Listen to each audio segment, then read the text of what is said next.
کسی بھی قسم کا مسلمان ہو یا اسلام سے جڑے جو فرقے ہوتے ہیں وہ ہو،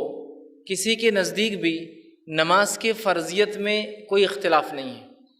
نماز ایک ایسا اہم فریضہ ہے، یہ ایک ایسی عبادت ہے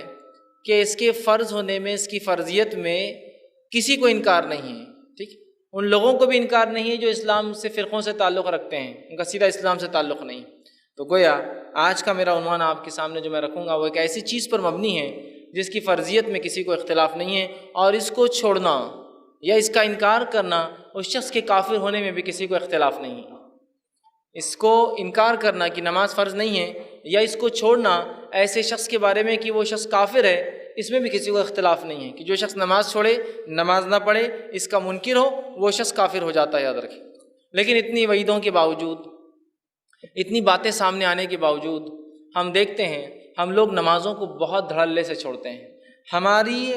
ہر دنیاوی چیزوں کا خمیازہ جس عبادت کو بھگتنا پڑتا ہے وہ نماز ہوتی ہے۔ اگر میری دکان پر کسٹمر زیادہ ہے تو جس چیز کو نقصان پہنچے گا وہ میرے تجارت کو نہیں، میری نماز کو، آج نماز چھوڑنا پڑیں گی اپنے کو۔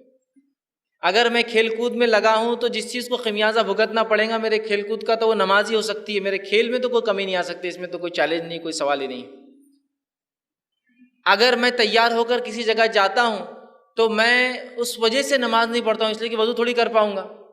مرد ہے، اب بالوں کو ایسا کڑک کر لیا، ایسا کرن لگا کے آ گیا اس نے، تو اب وضو میں مسح کیسے کر سکیں گا؟ وہ تو پورا ختم ہو جائے گا۔ ایک عورت بیچاری گھنٹہ، 2 گھنٹے، 4 گھنٹے جو پارلر پر سج کے آئی ہے، وضو کر کے اپنا میک اپ تو بگاڑ نہیں سکتی ہے۔ تو جس چیز کو ہمارے دکھاوے میں بھی خمیازہ بھگتنا ہے وہ میری نماز ہی ہے۔ نہیں، نماز کو جائیں گے تو بس پورے سیل پڑ جائیں گے، بال خراب ہو جائیں گے، میک اپ نکل جائے گا، وضو سے فلاں ہو سکتا ہے، نیچے بیٹھنے سے کپڑے یہ ہو سکتے ہیں۔ تو جس چیز کو بھگتنا ہے وہ نماز کو ہی بھگتنا ہے خمیازہ۔ اگر میرے گھر میں شادی بیاہ ہے تو جس چیز کو نقصان بھگتنا ہے میرے شادی بیاہ کا، جو چیز چھوٹیں گی وہ شادی بیاہ نہیں ایسا ہو سکتا کہ نہیں آج شادی نہیں ہوں گی اگر نماز کا معاملہ آ گیا، تو وہ یہ ہوگا کہ میری شادی کی وجہ سے نمازوں کو میرے خمیازہ بھگتنا ہے، اور میں نمازوں کو چھوڑ دوں گا لیکن شادی کا پہلے اہتمام کروں گا۔ تو وہ آج دیکھا جا رہا ہے اس فریضے کی اتنی کم اہمیت ہے کہ ہمارے تمام چیزوں کا خمیازہ اور نقصان، خمیازہ بولتے ہیں نقصان، کسی چیز کو اگر بھگتنا پڑتا ہے تو وہ میری نماز ہے، وہ میرا فریضہ ہے۔ گویا اس کا مطلب یہ ہوا کہ اس کی اہمیت ہم اس حد تک کھو چکے ہیں کہ ہمارے لیے نماز چھوڑنا آسان ہے لیکن تجارت نہیں، نماز چھوڑنا آسان ہے لیکن شادی بیاہ نہیں، نماز چھوڑنا آسان ہے لیکن کھیل کود نہیں، نماز چھوڑنا آسان ہے لیکن دنیا کی کسی اور چیز کو ہم ترک اور آگے پیچھے نہیں کر سکتے۔ حالانکہ ہم اس دین اور اس شریعت کے ماننے والے جس کے اندر نماز فرض ہے، اور اس حد تک فرض ہے کہ نبی اکرم صلی اللہ علیہ وسلم نے اور قرآن نے اس کا حکم دیا اور نبی نے اس کا طریقہ بتایا کہ صلاۃ الخوف کیسی پڑھی جائے۔ صلاۃ الخوف وہ نماز ہوتی ہے کہ جب دشمن سامنے ہو،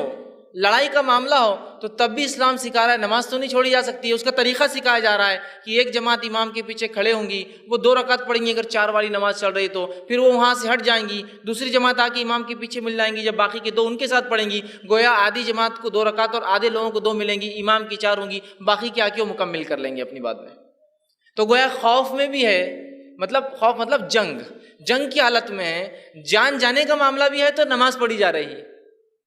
آپ سمجھ رہے؟ صلاۃ الخوف یہ جنگ میں پڑھی جانے والی نماز ہے، یہ دشمن کے اٹیک کا جب ڈر ہے جو انسان نماز پڑھتا ہے صلاۃ الخوف کہتے ہیں۔ تو گویا اسلام تو وہ دین ہے جس کے اندر اللہ کی عبادت، رب کی عبادت جو 5 وقت دن میں فرض ہے، جس کو نماز کہا جاتا ہے، وہ تو اگر میدان جنگ میں بھی ہو تو ادا کرنی ہے، رخصت اور چھٹی نہیں ہے۔ ہم اللہ رب العزت کو، اللہ ہم پہ رحم کرے، کیا جواب دیں گے جب ہم نے اپنے رسومات کے لیے، شادی بیاہ کے لیے، چھوٹی چھوٹی بیماریوں کے لیے، اپنی فیشن پرستی کے لیے، اپنی دکانداری کے لیے، حالانکہ رزق دینے والا اللہ ہے، پھر بھی ہم سوچتے شاید کسٹمر رزق دے کے جائیں گا ہم کو، تو ہم اللہ کو ناراض کرتے۔ چھوٹی چھوٹی تجارتوں کے لیے اور دنیا کے 2 کوڑی کے لیے جو ہم نے رب کے